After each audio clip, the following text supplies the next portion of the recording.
Alors, j'invite maintenant Monsieur Étienne Kachaka, qui était étudiant au doctorat sous la direction de Damas Kassa et Alison Monson à présenter. Alors, Étienne, je te laisse la parole. Merci beaucoup. Merci, c'est un plaisir pour moi, aussi un honneur de pouvoir vous présenter mon- les résultats que j'ai obtenus lorsque je faisais ma thèse de doctorat avec les professeurs Damas Kassa et Alison Monson.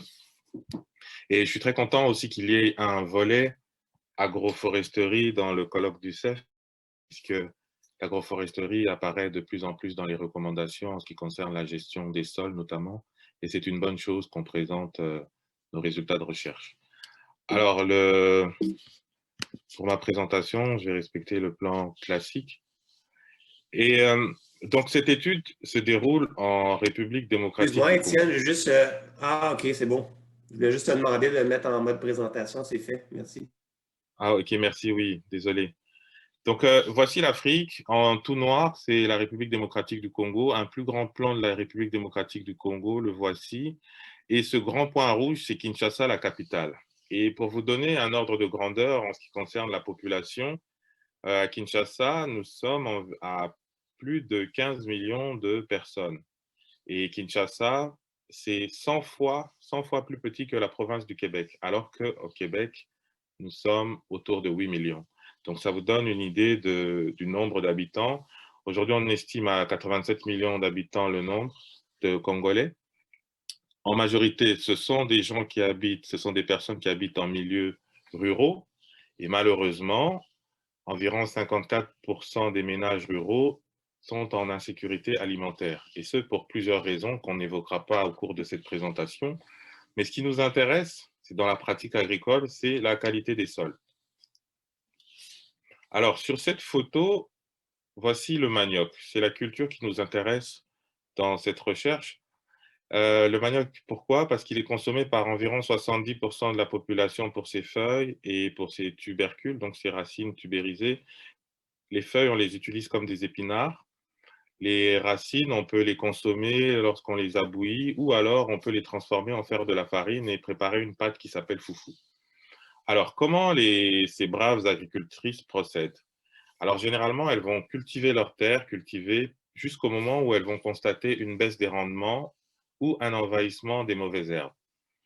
Donc, dans leur intelligence, elles associaient la baisse de rendement ou l'apparition de certaines herbes indicatrices de la fatigue des sols. Donc, pour elles, les sols étaient fatigués. Et puisque les sols étaient fatigués, il fallait leur laisser du repos. Et c'est ça la jachère. Et c'est ça qui est à la base justement de l'itinérance agricole, le fait d'aller ailleurs, et de l'itinérance, de l'agriculture itinérante sur brûlis, dont vous avez certainement déjà entendu parler.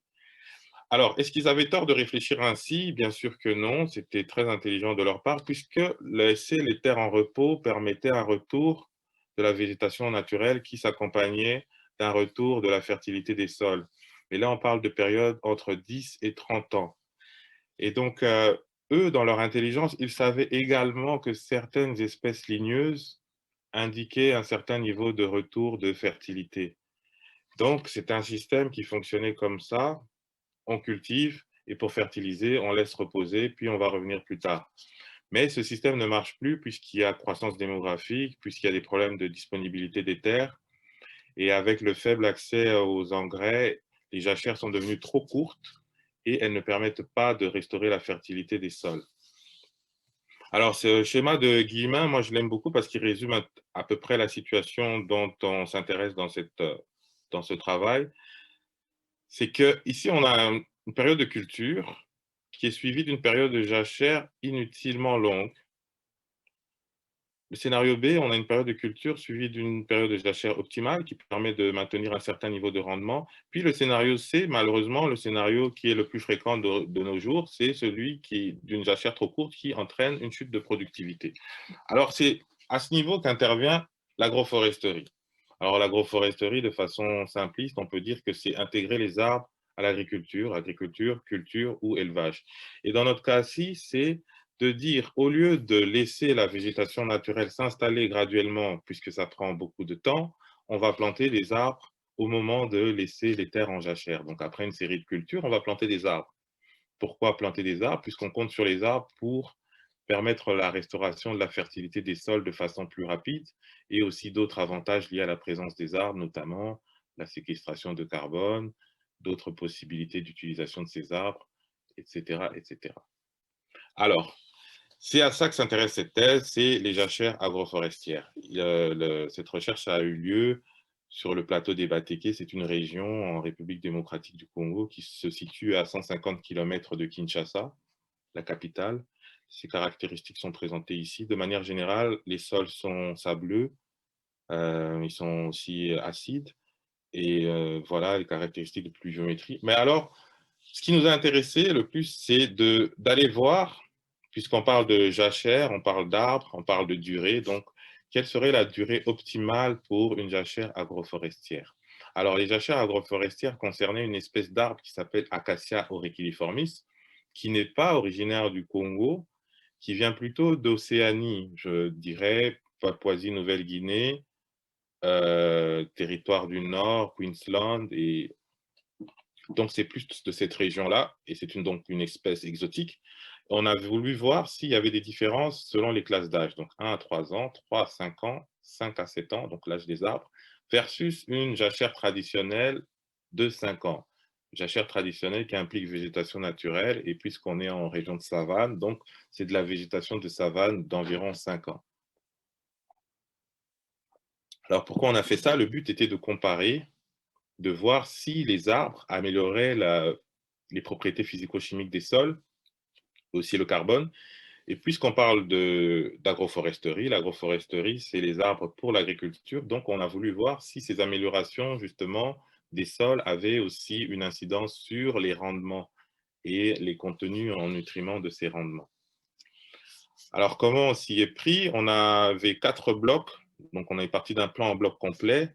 Là, c'est comment on a fait les échantillonnages des sols. Donc, on est parti pas très loin de l'arbre, à 1 mètre, puisque les arbres sont plantés à 3 mètres chacun. Et donc, pour avoir l'effet de l'arbre, on a pris à 1 mètre, on a pris 4 sous-prélèvements pour faire un composite.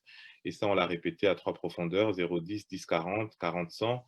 Et on a regardé pour les paramètres physiques, des paramètres chimiques, des analyses classiques des sols, donc carbone, azote, phosphore et capacité d'échange cationique, granulométrie. Ensuite, pour ce qui est de la partie rendement, ce qu'on a fait, c'est qu'on est parti de ces mêmes blocs et on a déterminé des parcelles de 10 x 10, donc de 100 mètres carrés. Donc on est allé, on a abattu les arbres, on les a récoltés, puis ensuite on a effectué un brûlis contrôlé et on a installé les boutures de manioc, puisque le manioc se plante en boutures, donc des fragments de tiges, à des espacements d'1 mètre fois 1 mètre. C'était une variété améliorée. Donc, on les a plantés en 2017, en décembre. Ensuite, on est passé les récolter à 11 mois, puisque le cycle moyen du manioc, c'est 12 mois. Et donc, on a récolté les tubercules frais et on les a pesés pour estimer le rendement sur place. Ensuite, de ces tubercules, on a prélevé des échantillons qu'on a transformés en farine pour faire des analyses de labo pour ces éléments-ci, azote, phosphore, potassium, calcium, carbone, pardon, azote. Oh, j'ai répété 2 fois, désolé. Ensuite, on a pris des échantillons de feuilles sèches à 11 mois toujours sur 10 plants de façon aléatoire. On les a séchés pour faire des analyses des nutriments au laboratoire. Alors, sommairement, qu'est-ce qu'on a eu comme résultat en ce qui concerne les sols? Alors, en ce qui concerne les sols, on peut voir ici, pour la capacité d'échange cationique, que les jachères ont une meilleure capacité d'échange cationique qui va du double ici sur les 10 premiers centimètres, ce qui est une bonne chose, qui renseigne une bonne caractéristique du complexe argilo-humique. Et ça, c'était à toutes les profondeurs. Ensuite, par exemple, pour le carbone, on peut voir que c'est la même tendance. Donc, on avait plus de carbone sur nos jachères, mais qu'il n'y avait pas de différence entre nos jachères. selon l'âge. 3, 5 ans, 1, 3 ans, pas de différence, mais différent de la jachère traditionnelle. Même tendance pour l'azote.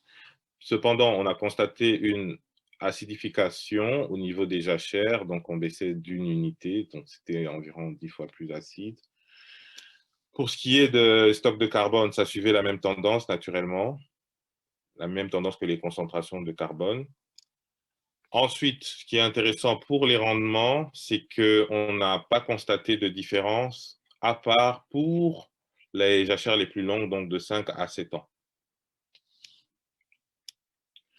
En ce qui concerne les nutriments, pas de différence, à part le potassium dans les feuilles, ainsi que le potassium dans la farine de manioc. Alors, comment nous avons expliqué ces résultats? Premièrement, la supériorité des jachères par rapport aux jachères naturelles, ça, elle a été manifestée surtout sur les 10 premiers centimètres. Donc, on a réussi à prouver que l'augmentation des teneurs en carbone et azote pouvait être associée à la matière organique, donc la litière, donc la contribution des arbres sous forme de litière. Et puis pour l'azote, le fait qu'on ait des teneurs plus élevées, elle tient au fait que l'acacia mangium est une espèce légumineuse, donc qui a la capacité de fixer l'azote atmosphérique grâce à ses symbioses. Pour ce qui est de l'acidification des sols, ça a été renseigné par plusieurs études, donc on l'associe à la minéralisation de la matière organique qui produit beaucoup d'acide organique. Pour ce qui est des stocks de carbone plus élevés, on est d'accord que ça tient toujours à la matière organique, donc la contribution de la litière et aussi des racines, les compositions des racines. Pas de différence, on n'a pas trouvé de différence liée à l'âge pour les propriétés physico-chimiques des jachères. On l'associe à une lente décomposition de la litière. Donc, ce qu'on pense, c'est que les Acacia auriculaeformis emmagasinent beaucoup de litière qui, malheureusement, se décompose très lentement. Et donc, ça prend beaucoup de temps. Ça a été renseigné par plusieurs autres études. Ce qui est intéressant, c'est que malgré qu'il n'y avait pas de différence entre les âges des jachères, on a vu une différence en ce qui concerne les rendements, surtout pour les jachères les plus longues.